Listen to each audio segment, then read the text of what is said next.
हमारे चैनल को सब्सक्राइब करें और सभी वीडियोस के नोटिफिकेशंस प्राप्त करने के लिए बेल आइकन दबाएं। गुड मॉर्निंग स्टूडेंट्स, आज सीधे बात करते हैं रॉकेट नूतन की। पिछले वीडियोस जिन्होंने देखे हैं उनको मालूम होगा कि आज हम रॉकेट नूतन पर चर्चा करने वाले हैं, और जिनको पहली बार ही देखने को मौका मिल रहा है वो हमारे पिछले वीडियोस देखने के लिए इस चैनल को सब्सक्राइब कर लें।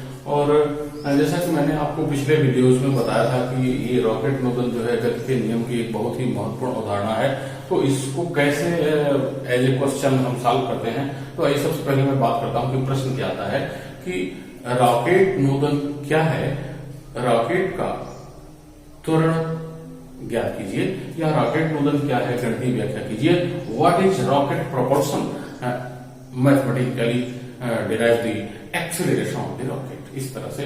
तो इसको हम इनिशियली जब स्टार्ट करें तो उसको सबसे पहले एक रॉकेट का एक सिंबल यहाँ बना देना चाहिए कि ये इस तरह से एक रॉकेट है, तो इसका जो अगला भाग है वो नुकीला रहता है, और इस तरह से इस तरह से जो चेम्बर फॉर्म होता है उसका इस तरह से बना रहता है कि इसके सेकंड पार्ट में अगर कहें ये नुकीले के ठीक लगा हुआ तो उसमें एक ऑक्सी कार्य करता है, और साथ में जो उसका होता है फ्यूल भरा हुआ होता है, और इस तरह से ये इसका ऑक्सीडेटर यहाँ से निकलता है, और ये ईंधन जब यहाँ से निकलता है तो ये इग्निशन चेम्बर में जब इसका इग्निशन होता है, दहन होता है, तो इस दहन के कारण पीछे एक ये जेट लगी रहती है, और इस जेट से ये गैस जो है, इस जेट से ये गैस तेजी से निकलती है।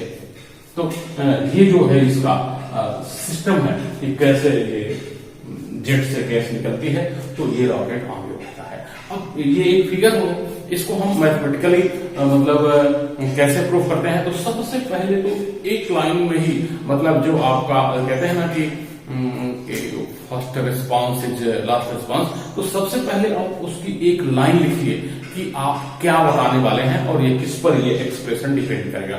सबसे पहले आप इसमें लिखिए पहली लाइन में कि रॉकेट नूतन जो है रेखीय संवेग संरक्षण के सिद्धांत पर आधारित होता है, या रेखीय संवेग संरक्षण के आधार पर ये कार्य करता है। यानी रॉकेट नूतन की जो क्रियाविधि है वह रेखीय संवेग संरक्षण के सिद्धांत पर आधारित होती है। अब आप इसका थोड़ा सा एक्सप्लेनेशन कर दीजिए कि मान लीजिए कि चित्रानुसार एक रॉकेट है जिसमें ये ईंधन भरा हुआ है, और दहन कक्ष में दहन होकर और गैस जेट से बाहर निकलती है। अब उसकी मैथमेटिक्स क्या कहती है? मैथमेटिक्स के लिए कहते हैं कि मान लेते हैं कि ईंधन आपने जब भर दिया तो ईंधन सहित जो रॉकेट का कुल द्रव्यमान है वो m0 है। m0 मतलब इनिशियली ओरिजिनली जो उसका द्रव्यमान है। अब होता क्या है भाई, रेखीय संरक्षण क्या है, थोड़ा सा यहाँ आप एक्सप्लेन जरूर करके बता दीजिए एग्जामिनर को, ताकि वो लगे कि हाँ ये रेखीय संवेग संरक्षण को ही बताने वाला है। तो आप कहिए इसमें ये कि जब इग्निशन चेम्बर में दहन कक्ष में जो ईंधन है वो जलता है, तो उसके बाद क्या होता है कि जेट से गैस तेजी से बाहर निकलती है, और ये तेजी से जैसे ही बाहर निकलती है तो समय के साथ इसके द्रव्यमान में कमी आती है और वेग में वृद्धि होती है। तो इस तरह से ये जो वेग में परिवर्तन होता है, यानी रेखीय संवेग इसका परिवर्तित होता है। तो अब ये रेखीय संवेग संरक्षण क्या है? बाह्य बल की अनुपस्थिति में, कोई बाह्य बल नहीं लग रहा है, तो इसके कारण इस जेट से निकलने वाली गैस, यानी इसके रेखीय संवेग में परिवर्तन के कारण ये जो जेट है आगे की ओर इसको वेग मिलता है। यानी जितना संवेग में परिवर्तन इसको पीछे की ओर गैस निकलने से मिलता है, ठीक उसकी विपरीत दिशा में जेट को आगे जाने के लिए वेग में वृद्धि होती है, यानी उसका रेखीय संवेग परिवर्तित होता जाता है। ये एक दो लाइन में आप अपने शब्दों में इस में जो हमने बताया उसको 2-3 बार बढ़िया सुन लीजिए और अपनी भाषा में इसको लिख दीजिए। बिल्कुल बुक की जरूरत देखने को बिल्कुल नहीं है, आपको अपनी भाषा में लिखिए। यानी ये बात आनी चाहिए कि रेखीय संवेग क्या कहता है कि जैसे इग्निशन चेम्बर में ये गैस जलती है और जेट से बाहर निकलती है, यानी उसका रेखीय संवेग बदलता है, तो रेखीय संवेग संरक्षण का पालन करने के लिए जेट को आगे की ओर रेखीय संवेग मिलता है। तो इस तरह से जो कुल रेखीय संवेग है संरक्षित रहता है, यानी जितना इसका पीछे की ओर वेग उतना ही इसका आगे की ओर वेग लगातार बढ़ता जाता है और रेखीय संवेग अपना संरक्षित रहता है। तो गणित में इसको क्या कहते हैं कि पहले भाई ईंधन आपने भर दिया, आपका रॉकेट तैयार है प्रोपल्शन के लिए, तो उसका जो कुल मॉस है वो m0 है।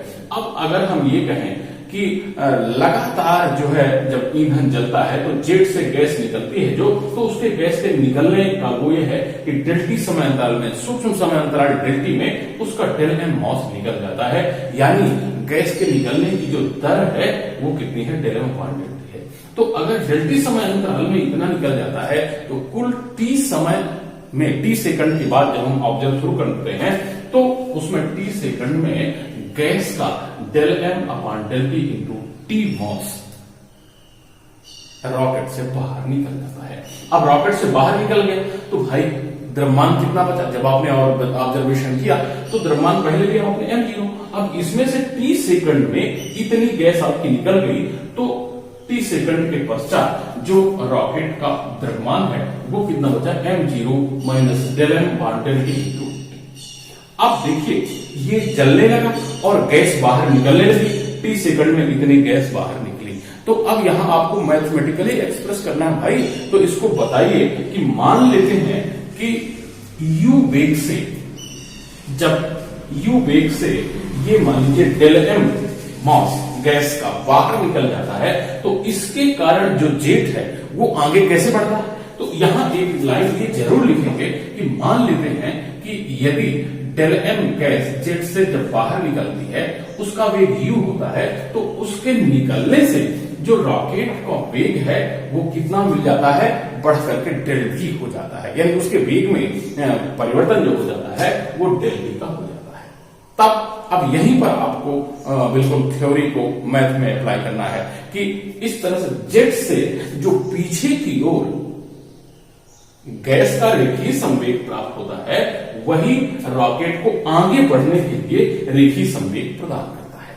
तो यहां द्रव्यमान गुणे वेग, आपने कहा कि u वेग से इसका मॉस बाहर होता है जेट से, तो ये रेखीय संवेग द्रव्यमान गुणे वेग, और इसके कारण इस मॉस के निकल जाने के कारण उसकी वेलोसिटी कितनी बढ़ती है, डेल v की बढ़ जाती है। तो गैस का पीछे की ओर संवेग रॉकेट के आगे की ओर संवेग के ठीक बराबर हो जाता है, ये आपको बताना है। अब आप उसकी गणित कीजिए, ये del M into U is equal to this into del V. अब आपको क्या करना है, सीधे हम ये del M into U is equal to m0 minus del M upon del T into T और माइनस डेल एम। यहां आप देख रहे हैं कि डेल एम को आपने छोड़ दिया है। होता ये है बच्चों कि गणित में जब भी हमको कोई बड़ी चीज को छोटा करना होता है या हटाना होता है तो कह देते हैं कि इट इज नेग्लिजिबल। है भी कि लगातार ये गैस निकलती है और इसके कारण जो रॉकेट का मॉस है इन कंपेरिजन ऑफ दैट, तो ये मॉस में जो परिवर्तन है वो बहुत कम होता है, इसलिए हम उसको छोड़ देते हैं। ये जरूर लिख लीजिए कि डेल एम जो है वो नगण्य है, उसको हम छोड़ सकते हैं, यानी इसमें से आप इस डेल एम को छोड़ दिए तो बचता है m0 minus del M upon del T into T और ये डेल टी का गुणा। अब आपको प्रश्न की ओर ध्यान देना, मतलब अगली लाइन कैसे आती है ये भी आपको हम बड़े सरलता से जानकारी देंगे। अगली लाइन कैसे आती है, प्रश्न पर ध्यान दीजिए। प्रश्न आपका है रॉकेट नोजल में त्वरण का मान निकालिए। अब त्वरण क्या होता है, वेग में परिवर्तन की दर, यानी रेट चेंज ऑफ वेलोसिटी। तो ये डेल वी आपके पास है तो डेल वी में डेल टी का भाग दे दीजिए ना भाई, तो एक्सेलरेशन निकालिए। तो इस तरह से आप यहां लिखिए कि समीकरण में डेल टी का भाग दे देते हैं। तो जब आपने डेल टी का भाग दे दिया तो यहां आ गया del M upon del T into del M upon del T into u आ गया, और आपको यहां मिल गया कितना, m0 minus del M upon del T into T, और ये जो del v upon del t है उसी को आपको ज्ञात करना है। आप जानते हैं वेग में परिवर्तन की दर को त्वरण कहते हैं। तो इस तरह से ये आपका त्वरण बराबर हो जाता है, यानी रॉकेट मोटर में रॉकेट का त्वरण बराबर ये, और यहां आके इसका डिवीजन हो जाएगा, यानी ये हो जाएगा del M upon del T into U और पूरे के बटे हो जाएगा बच्चों ये m0 minus del m upon डेल t इंटू टी। तो ये हो जाता है रॉकेट नोजल में रॉकेट का त्वरण। कभी कभी आपसे रॉकेट नोजल का प्रणोद बल यानी ऊपर जाने के लिए उसका जो बल है वो भी पूछ दिया जाता है। तो सीधे क्या है, द्रव्यमान का गुणा कर दीजिए। अब द्रव्यमान यही, तो जब द्रव्यमान का गुणा कर देंगे, मान लीजिए आपको ऐसा क्वेश्चन आता है कि रॉकेट पर ऊपर की ओर लगने वाले प्रणोद बल को ज्ञात कीजिए, तब आप ऐसा लिख दीजिए कि प्रणोद बल क्या हो जाएगा, प्रणोद